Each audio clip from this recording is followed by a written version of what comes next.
ಹಾಸನ ಜಿಲ್ಲೆಯಲ್ಲಿ ಮಳೆಗೆ ಅವಾಂತರಗಳ ಸುರಿಮಳೆಯಾಗಿದೆ. ಸಕಲೇಶಪುರದ ಹಲವೆಡೆ ಭೂಕುಸಿತ ಕೂಡ ಆಗ್ತಿದೆ. ಮಾರನಹಳ್ಳಿ ರಾಷ್ಟ್ರೀಯ ಹೆದ್ದಾರಿ NH75 ನಲ್ಲಿ ಈಗ ಭಾರಿ ಭೂಕುಸಿತ ಆಗಿರುವುದು ಗೊತ್ತಾಗ್ತಿದೆ.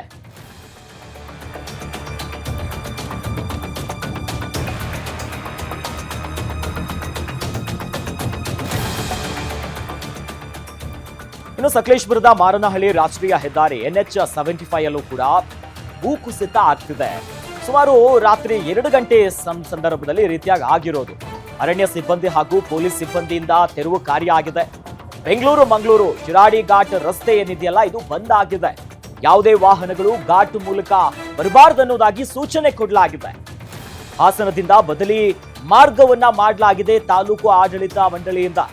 ತಡರಾತ್ರಿ ಏಕಾಏಕಿ ಕುಸಿದಿದೆ NH75 ರಸ್ತೆಯಲ್ಲಿ.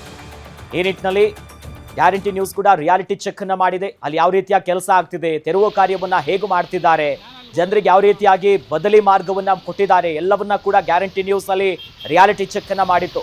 ಸದ್ಯ ಅಲ್ಲಿನ ದೃಶ್ಯಾವಳಿಗಳನ್ನ ನೋಡ್ತಾ ಇದೀವಿ ನೋಡಿ. ಯಾಕಂದ್ರೆ ಪ್ರಮುಖವಾಗಿರುವಂತ ರಸ್ತೆ ಅದು ಈಗ ಸಂಪರ್ಕ ಕಡಿತ ಆಗಿದೆ. ಮತ್ತೊಂದು ಕಡೆ ತಾಲೂಕು ಆಡಳಿತ ಮಂಡಳಿಯೂ ಕೂಡ ಮುನ್ನೆಚ್ಚರಿಕೆ ಕ್ರಮವನ್ನ ವಹಿಸಿದೆ. ಈಗ ಅಲ್ಲಿ ಏನು ಭೂಕುಸಿತ ಆಗಿತ್ತು, ರೋಡ್ ಮೇಲೆ ಎಲ್ಲ ಗುಡ್ಡಗಳು ಬಿದ್ದಿತ್ತಲ್ಲ, ಇದನ್ನ ತೆರವು ಮಾಡುವಂತ ಕೆಲಸ ಕೂಡ ಆಗಿದೆ.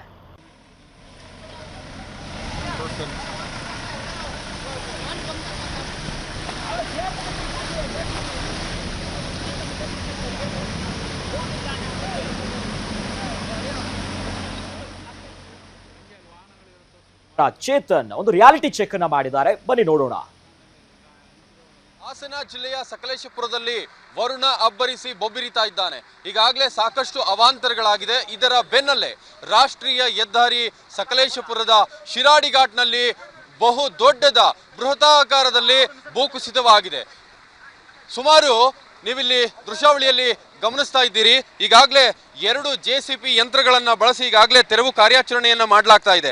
ಈಗಾಗಲೇ ಪೊಲೀಸ್ ಇಲಾಖೆ ಹಾಗೂ ಅರಣ್ಯ ಇಲಾಖೆ ಜಂಟಿಯಾಗಿ ಈ ತೆರವು ಕಾರ್ಯಾಚರಣೆಯಲ್ಲಿ ಇರೋಂಥದ್ದು. ಈಗ ನೀವು ಗಮನಿಸ್ತಾ ಇರೋಂಥದ್ದು ಇದು ಹಾಸನ ಸಕಲೇಶಪುರ ಮಂಗಳೂರು ಮಾರ್ಗವಾಗಿರುವಂತಹ ರಸ್ತೆ ಶಿರಾಡಿ ಘಾಟ್.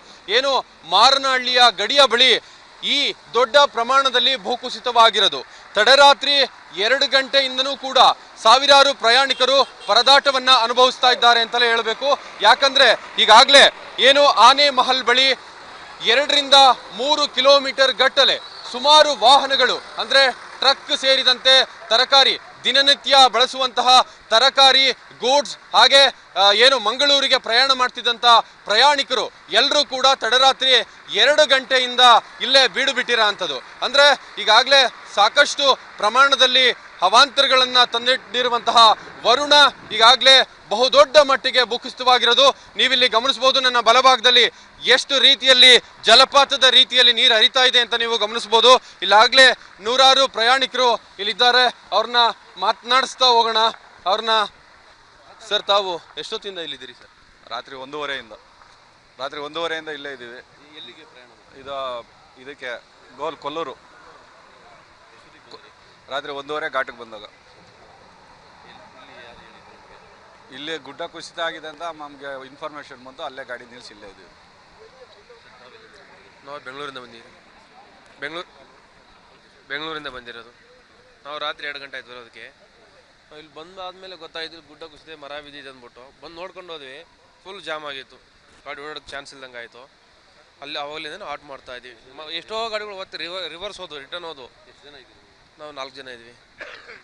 ಇದು ಇಲ್ಲಿನ ಪ್ರಯಾಣಿಕರು ಹೇಳ್ತೀರಾ ಅಂಥದ್ದು. ಅಂದರೆ ನಾವು ತಡರಾತ್ರಿ 2ರ ಹೊತ್ತಲ್ಲಿ ಬಂದಾಗ ಇಲ್ಲಿ ಬೃಹದಾಕಾರದಲ್ಲಿ ದೊಡ್ಡ ಪ್ರಮಾಣದಲ್ಲಿ ಗುಡ್ಡ ಕುಸಿತವಾಗಿತ್ತು. ಹಾಗಾಗಿ ಇಲ್ಲಿ ಎಲ್ಲ ಗಾಡಿಗಳನ್ನು ತಡೆ ಹಿಡಿಯಲಾಗಿದೆ ಅಂತ. ಒಟ್ಟಾರೆಯಾಗಿ ಹಾಸನ ಜಿಲ್ಲೆಯ ಸಕಲೇಶಪುರ ಶಿರಾಡಿ ಘಾಟ್ ಈ ಭಾಗದಲ್ಲಿ ಸಾಕಷ್ಟು ಪ್ರಮಾಣದಲ್ಲಿ ಅವಾಂತರವನ್ನು ತಂದೊಡ್ಡಿರುವಂತಹ ಮಳೆರಾಯ ಈಗಾಗಲೇ ತೆರವು ಕಾರ್ಯಾಚರಣೆಯನ್ನು ಮಾಡಲಾಗ್ತಾ ಇದೆ. ಸದ್ಯದಲ್ಲೇ ಏನು ಅರಣ್ಯ ಇಲಾಖೆ ಪೊಲೀಸ್ ಇಲಾಖೆಯ ಜಂಟಿ ಕಾರ್ಯಾಚರಣೆ ನಡೀತಾ ಇದೆ. ಅಂದರೆ ಇನ್ನೇನು ಕೆಲವೇ ಗಂಟೆಗಳಲ್ಲಿ ಇದನ್ನ ಪ್ರಯಾಣಕ್ಕೆ ಮುಕ್ತವನ್ನಾಗಿ ಈ ರಸ್ತೆಯನ್ನು ಮುಕ್ತಗೊಳಿಸ್ತೀವಿ ಅನ್ನೋದು ಇಲ್ಲಿನ ಅಧಿಕಾರಿಗಳ ಮಾತಾಗಿರೋ ಅಂಥದ್ದು. Chetan Chandrayapatna, guarantee news, Sakleshpur.